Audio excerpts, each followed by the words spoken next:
ঢালিউডের আলোচিত অভিনেত্রী পরিমণি মানি আলোচনা আর শিরোনাম।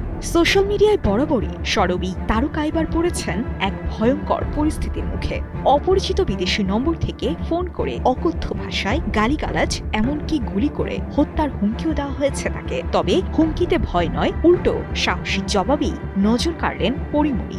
নামটা বলে, নিজের নাম বলার এখতিয়ার নাই, আবার হুমকি দেন মারা।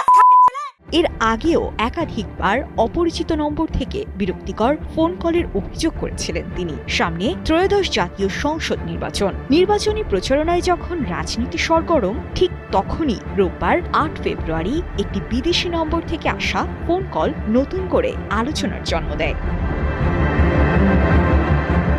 ফোন কলের ওপাশে থাকা ব্যক্তি অকথ্য ভাষায় গালিগালাজ করেন পরিমণিকে। পাশাপাশি ভোট, রাজনীতি ও সামাজিক যোগাযোগ মাধ্যমে কিছু শেয়ার না করার হুমকি দেন, এমনকি গুলি করে হত্যার হুমকিও দেওয়া হয় বলে জানান অভিনেত্রী।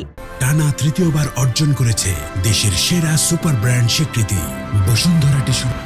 গুলিটা করতে হলে তো আপনার দেশে আসতে হবে। দেশে আসেন, দেশে এসে এ বিষয়ে পরিমণি গণমাধ্যমকে বলেন, হুট করেই একটা বিদেশি নম্বর থেকে ফোন করে গালিগালাজ শুরু করে। বলে ভোট নিয়ে কিছু বলা যাবে না, সোশ্যাল মিডিয়ায় কিছু শেয়ার করা যাবে না, এক পর্যায়ে গুলি করে মেরে ফেলার হুমকিও দেয়।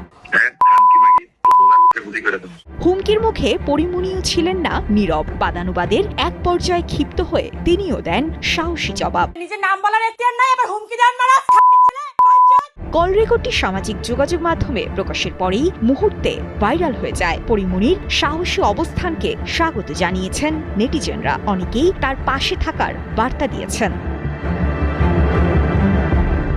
এদিকে কাজের দিক থেকেও ব্যস্ত সময় পার করছেন এই চিত্রনায়িকা। পরিমণি অভিনীত বেশ কিছু চলচ্চিত্র মুক্তির অপেক্ষায় রয়েছে। সম্প্রতি গোলাপ নামের নতুন একটি ছবিতে চুক্তিবদ্ধ হয়েছেন তিনি, যেখানে তার বিপরীতে অভিনয় করবেন অভিনেতা নীরব হোসেন।